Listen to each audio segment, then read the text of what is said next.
Today we hosted a seminar here with Agrostar.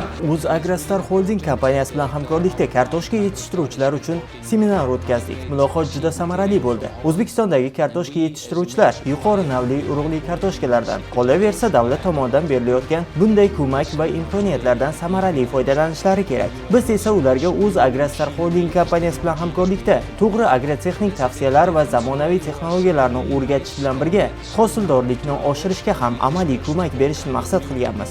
Zamonaviy yondashuv va sifatli urug'li material orqali O'zbekistonda ham kartoshka yetishtirish samaradorligini va hosildorligini sezilarli darajada oshirish mumkin. To improve your yields and your high input of potato production in Uzbekistan.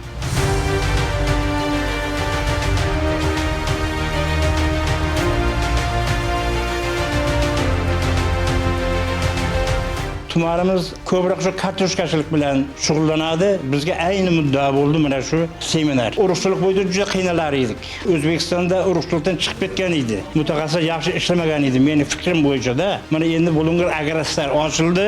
Prezidentning farmoni bilan Gollandiyadan 6000 tonna kartoshka kelyapti. Mana 2000 tonnasi yetib keldi. Men shuni kutib yurdim.